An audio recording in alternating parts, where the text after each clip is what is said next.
Okay children, तो अगर हम बात करें रियो डी जेनेरो, मैं शायद ठीक ही प्रोनाउंस कर रही हूँ, अर्थ समिट 1992 जो कि ब्राज़ील में हुआ था। 100 स्टेट्स के जो हेड्स थे उन्होंने इसमें पार्टिसिपेट किया था। और किसके बारे में उन्होंने बात की थी?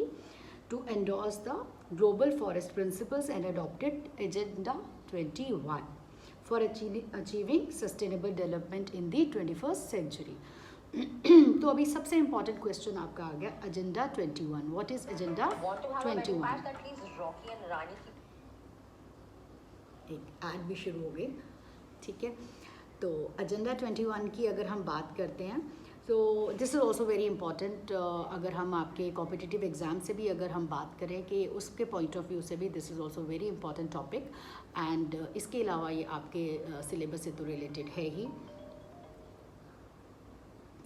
So, in this, what we could say, Agenda 21, it is a declaration signed by world leaders in 1992 at the United Nations Conference on Environment and Development.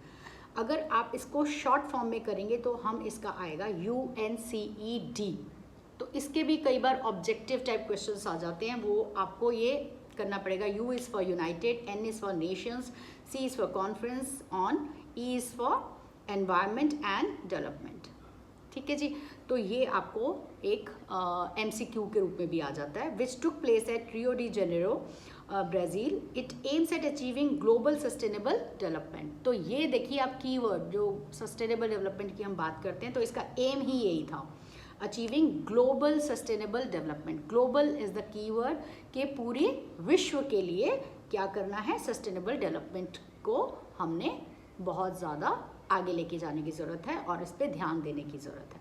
So it is an agenda to combat environmental damage. जो भी हमारे environmental damage जो हमने पहले भी पढ़ा है, land degradation, pollution and all, and हम ग्लोबल वार्मिंग वगैरह की जैसे बात कर रहे थे, तो उसको भी इसने कॉम्बैट मतलब उससे भी लड़ना है।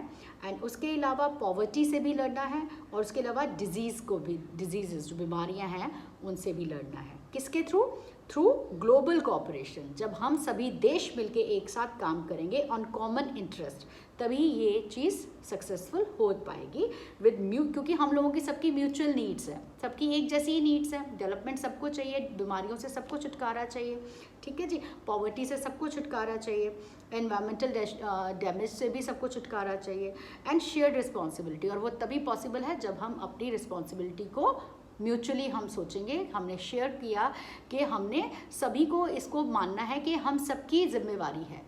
ये एक देश ही नहीं सिर्फ कर पाएगा, एक क्षेत्र ही नहीं कर पाएगा, एक सिर्फ मैं ही नहीं कर पाऊंगी, बट म्यूचुअली अगर हम अपनी इन नीड्स को एंड अपनी अपनी रिस्पॉन्सिबिलिटी मानेंगे, तभी ये सब हम इस तरफ जा पाएंगे, सस्टेनेबल डेवलपमेंट की तरफ जा पाएंगे। This is also very very important कि हम सभी देश भी एक साथ मिलजुल कर अगर हम काम करेंगे, और हर एक इंसान, छोटी से छोटी इकाई बहुत ज़्यादा इम्पॉर्टेंट है, ठीक है। एक इंडिविजुअल भी बहुत इंपॉर्टेंट है हमारे को उस तरफ सस्टेनेबल डेवलपमेंट की तरफ लेके जाने के लिए। This is very very important topic Bittu. And इसके अलावा ये आपके रियल लाइफ सिचुएशन से भी आपको कनेक्ट कर रहा है। तो हमारा, अगर हम न्यू एजुकेशन पॉलिसी की बात करते हैं तो न्यू एजुकेशन पॉलिसी हमारे मेन 3 एम्स हैं जो हमें पूरा करवाती है। क्या है? Children should maintain good health and wellbeing. Number 2, they should have good communication skill, and number 3, they should connect with their immediate environment, and they should be involved learner, which is the most important aim of new education policy in pre-primary children से related। तो हम ये 3 तो ज़रूर ही करते हैं, and plus उसके अलावा अब आप सीनियर क्लासेस में हैं तो आपको life skills, 21st century life skills के बारे में आपको पता होना चाहिए। ये भी उसमें से एक ही हिस्सा है कि हमें अपने लिए एक रिस्पॉन्सिबल सिटीज़न बनने की ज़रूरत है। नॉट ओनली एक नेशन का सिटीज़न, बल्कि global citizen, good global citizen. That is the need of today, ठीक है बेटे। And one major objective of the Agenda 21 is that every local government should draw its own local Agenda 21. अब ये 21 जो agenda की बात कर रहे हैं ये तो 100 देशों ने मिलकर बनाया, बट जो लोकल गवर्नमेंट है, चाहे वो आपकी पंचायत है, अगर आप कहीं गांव में रह रहे हो, अगर आप कोई देश लाइक अर्बन एरिया में रह रहे हो, तो आपकी म्यूनसिपल जो आपकी लोकल आपकी गवर्नमेंट है, तो वो आपके लिए क्या एजेंडा आपके लिए डिसाइड करती है, क्या क्या होना चाहिए आपके बेटरमेंट के लिए, फॉर सस्टेनेबल डेवलपमेंट के लिए, वो आपको आपकी लोकल गवर्नमेंट को इसमें खुद ही सोचना पड़ेगा और उस पर काम करना पड़ेगा। और सिर्फ एक गवर्नमेंट ही काम नहीं कर सकती, हम हर बात पे मोदी जी को ही ब्लेम नहीं कर सकते, या अपने सीएम को ब्लेम नहीं कर सकते, या अपनी मम्मा को ब्लेम नहीं कर सकते, क्योंकि हम भी उसी घर का एक हिस्सा है। जब तक हम अपनी रिस्पॉन्सिबिलिटी नहीं करेंगे तो अच्छे से तो कुछ भी चीज़ नहीं चल पाएगी। तो हर एक को अपना अपना इनपुट देना पड़ेगा, अपनी रिस्पॉन्सिबिलिटी समझनी पड़ेगी, क्योंकि अगर हम बोलते हैं कि हमारा अधिकार है तो कर्तव्य भी तो है, ठीक है ना, ड्यूटी भी तो बहुत इंपॉर्टेंट है।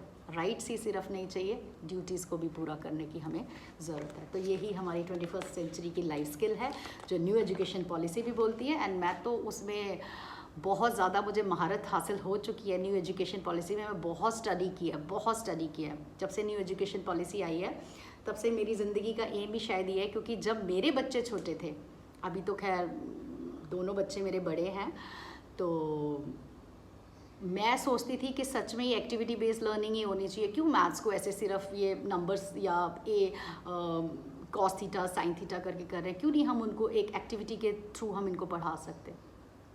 तो अब जब न्यू एजुकेशन पॉलिसी आई है तो मुझे तो बहुत अच्छा लग रहा है। एंड आई होप कि हम सभी पेरेंट्स भी एंड टीचर्स एंड हम सब मिलके इस एजुकेशन पॉलिसी को सक्सेसफुल बनाएं। ये भी हम लोगों का एक बहुत बड़ा फ़र्ज़ है। ठीक है जी, तो अभी हम नेक्स्ट टॉपिक जो है हमारा रिसोर्स प्लानिंग, वो हम या तो कल करेंगे या आज ही देखते हैं। आज हमारे एक सब्सक्राइबर ने अभी हमें रिक्वेस्ट किया है कि क्लास 1 को कैसे हमने रीडिंग करवाना है, कैसे हम उनको अच्छे से गुड रीडर बना सकते हैं। तो उससे रिलेटेड भी उन्होंने एक रिक्वेस्ट किया एक वीडियो के लिए। तो आई विल ट्राई कि मैं आज शाम तक वो वीडियो बना पाऊँ and I will upload that also. Till then आप लोग बहुत अच्छे से पढ़ो बच्चा पार्टी। एंड अगर आपको कुछ नहीं समझ में आ रहा, you can write down, and कुछ भी फीडबैक है you can write me on my page. Thank you so much. Thank you.